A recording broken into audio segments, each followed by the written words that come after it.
Let's talk about marginal cost. Marginal का meaning मैंने आपको पहले भी बताया। Marginal in economics means one additional. और कॉस्ट का क्या मीनिंग होता है ये भी हमें पता है।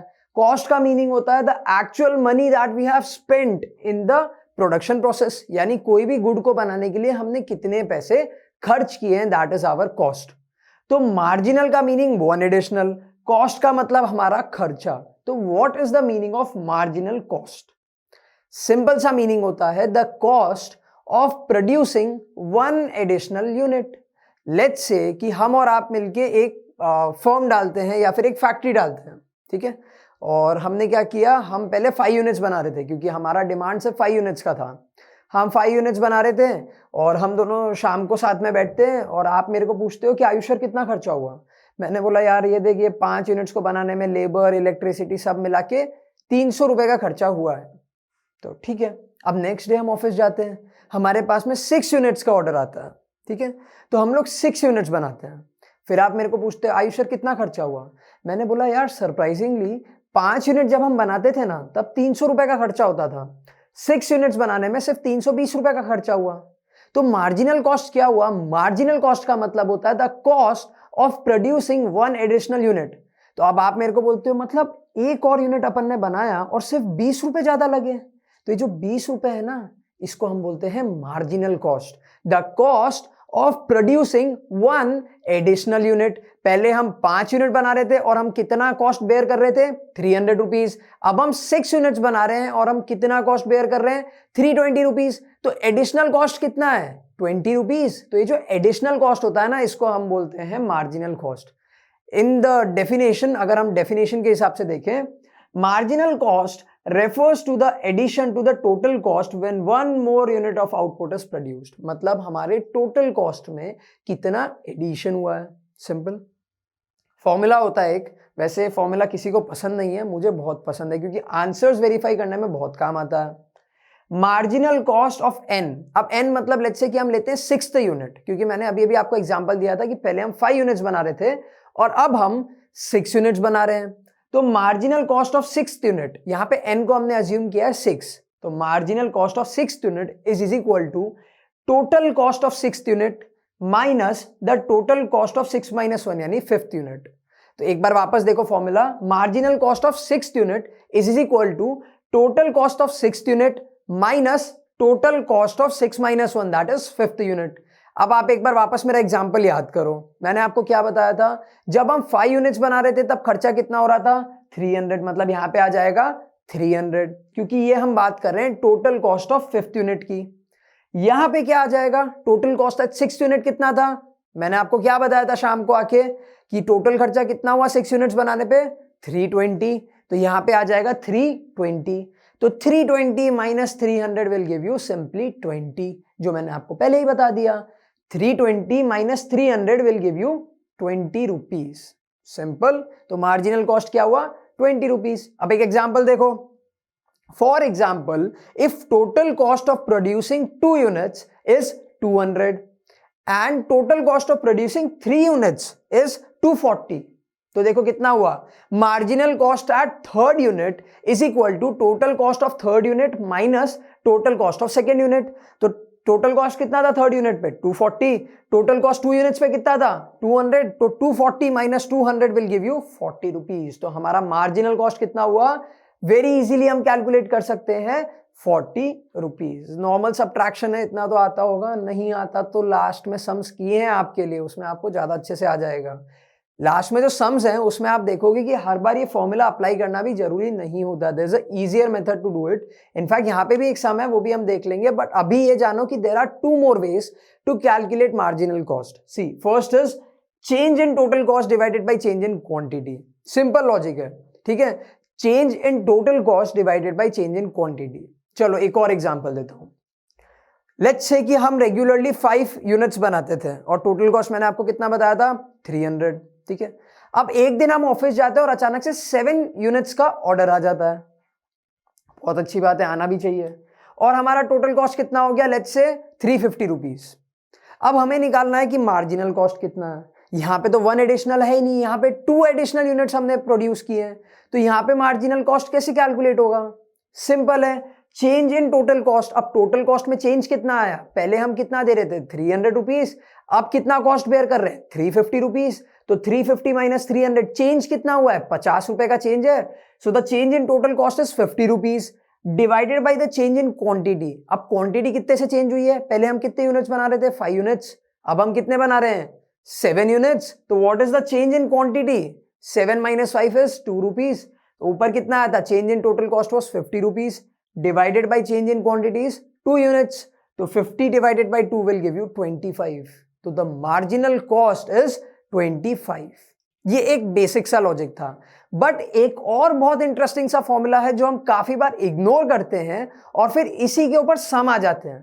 डोंट वरी, वीडियो चैप्टर के एंड में सम्स की एक वीडियो है, वहां पे मैंने तीनों मेथड से निकाल के दिखाया आपके लिए, ठीक है, बट अभी के लिए फॉर्मूला समझो। Marginal cost of n is equal to TVC of n minus TVC n minus 1। इसके पहले हमने क्या देखा था, देखो total cost of n minus total cost n minus 1। यहां पे हम क्या देख रहे हैं, total variable cost at n minus total variable cost n minus 1, TVC n, या फिर आप इसको VCN माइनस VCN माइनस 1 भी कह सकते हो।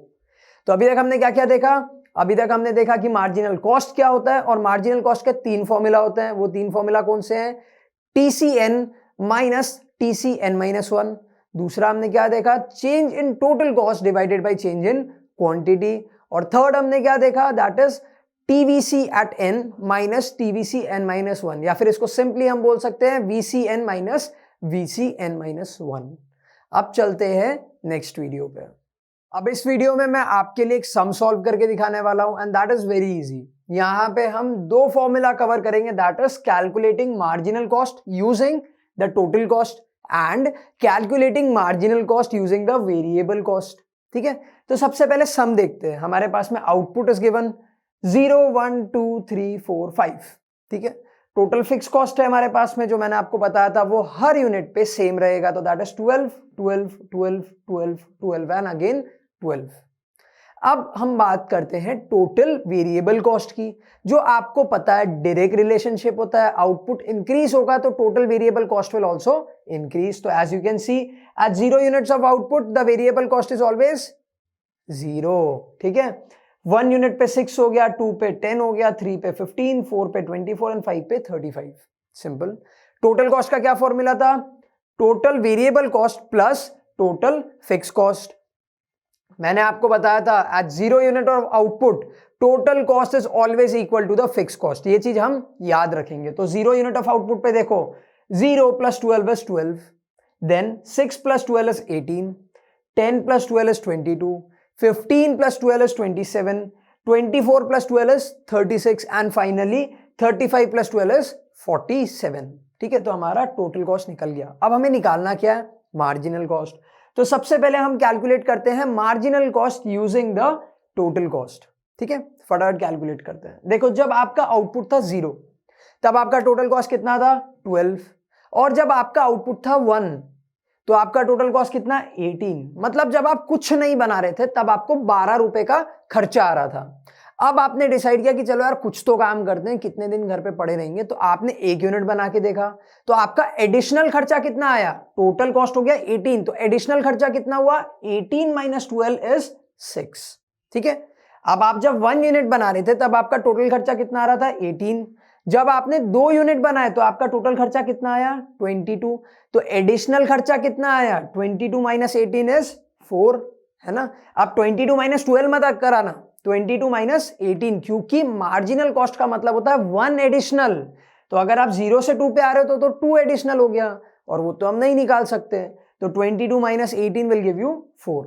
अब देखो जब आप 2 यूनिट बना रहे थे तब आपका टोटल कॉस्ट था 22, जब 3 यूनिट्स बना रहे हो तब आपका टोटल कॉस्ट इज 27।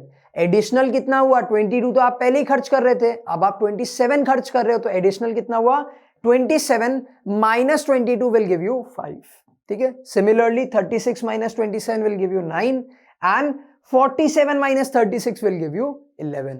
देख रहे हो, तो ये आपने सॉल्व कर लिया marginal cost using the total cost.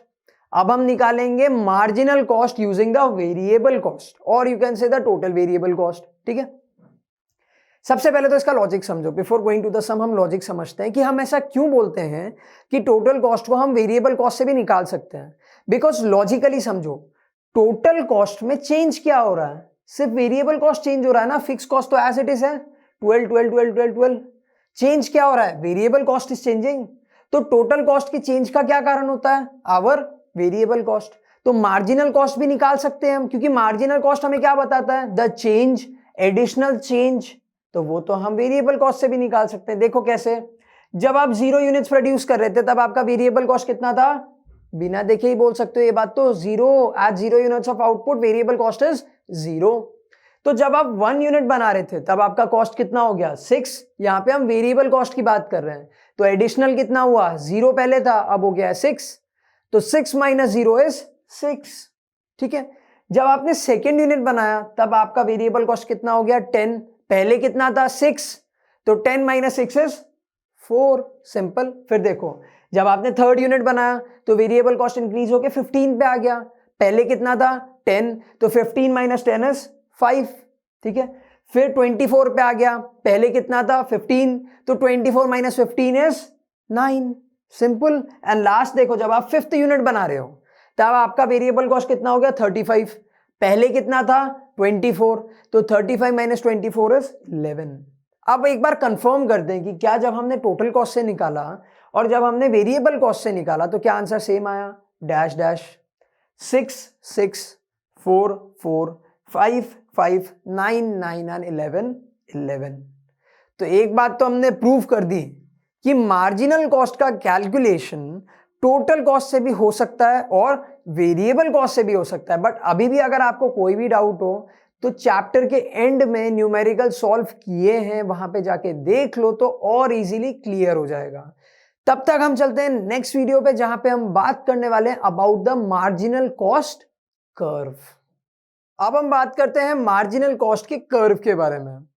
सबसे पहले तो इसका शेप देखो आप, एक छोटा सा यू जैसा बनता है। ठीक है, तो marginal cost curve is a U shaped curve. ये चीज हमेशा याद रखना कि मार्जिनल कॉस्ट का जो कर्व होता है that is a U shaped curve.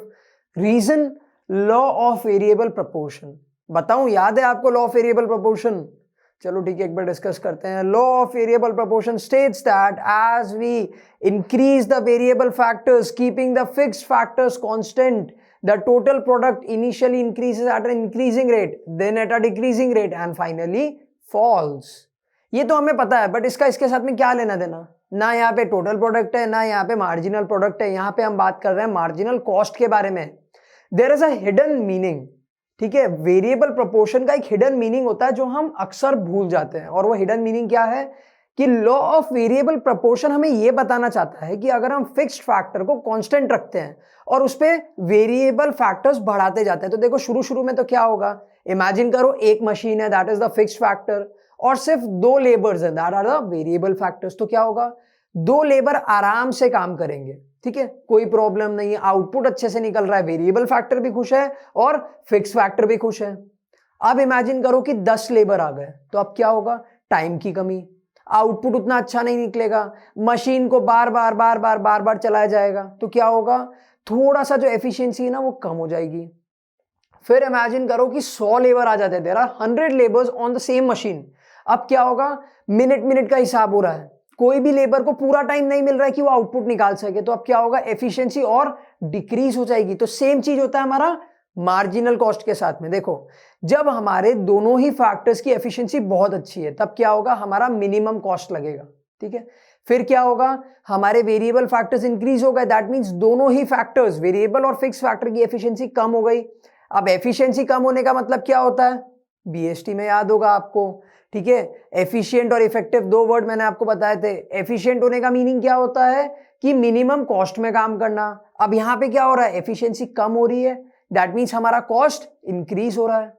अब थर्ड पॉइंट पे आते हैं, दैट इज हमारे 100 लेबर्स एक ही मशीन पे, तो अब क्या होगा, एफिशिएंसी और डिक्रीज होगी और डिक्लाइन होगी, तो अब क्या होगा, कॉस्ट और ज्यादा इंक्रीज होगा। तो that is why marginal cost शुरू शुरू में तो थोड़ा नीचे रहता है, बिकॉज सब खुश है, मशीन भी खुश है, लेबर्स भी खुश है, सब खुश है। बट धीरे धीरे लेबर्स बढ़ गए, तो एफिशिएंसी कम हो गई, कॉस्ट बढ़े जा रहा है। धीरे धीरे हमने क्या किया, और लेबर बढ़ा दिए, तो अब क्या होगा, एफिशिएंसी और कम होगी और हमारा कॉस्ट और ज्यादा इंक्रीज होगा। तो that is the only reason कि marginal cost is a U shaped curve. ये चीज हमेशा याद रखना। देखो यहाँ पे भी वही लिखा हुआ है, जो पूरा इतना आत्मकथा लिखी हुई है इसमें वही लिखा हुआ है खाली। Initially, units of variable factors are employed with the fixed factor which yields increases return and reduces the marginal cost. मैंने आपको क्या बताया, आउटपुट इंक्रीज होगा और हमारा मार्जिन कॉस्ट डिक्रीज होगा। क्यों, दोनों जन खुश हैं। फिक्स फैक्टर और वेरिएबल फैक्टर्स आराम से फुल एफिशिएंसी में काम कर रहे हैं, ठीक है। It pushes the MC curve down. Further addition of variable factors, मैंने क्या बताया कि हमारे लेबर्स ऐड हो गए हैं, leads to diminishing return to creep in, thereby increasing the marginal cost. मैंने आपको क्या बताया, देखो लॉ ऑफ डिमिनिशिंग रिटर्न क्या बोलता है कि मार्जिनल प्रोडक्ट मस्ट फॉल, मतलब अब कम यूनिट्स बनेंगे, आउटपुट कम निकलेगा हमारा, ठीक है। पहले जितनी स्पीड में निकल रहा था उतनी स्पीड में नहीं निकलेगा अब हमारा आउटपुट अब धीरे धीरे निकलेगा। दैट मीन्स कॉस्ट इंक्रीज हो गई ना, तो क्या होगा, मार्जिनल कॉस्ट थोड़ा सा ऊपर गया। इसके बाद में और क्या होगा, after reaching to a minimum point level and then rises, फिर उसके बाद में तो इंक्रीज होना शुरू हो जाएगा। Therefore the shorter run marginal cost curve is a U shaped curve. हमेशा याद रखना, कभी कभी क्वेश्चन में आ जाएगा कि why is marginal cost a U shaped curve, reason is because of law of variable proportion. Simple है। अब चलते हैं नेक्स्ट वीडियो पे, जहां पे हम रिलेशनशिप्स की बात करने वाले हैं, and the first is average cost and the marginal cost.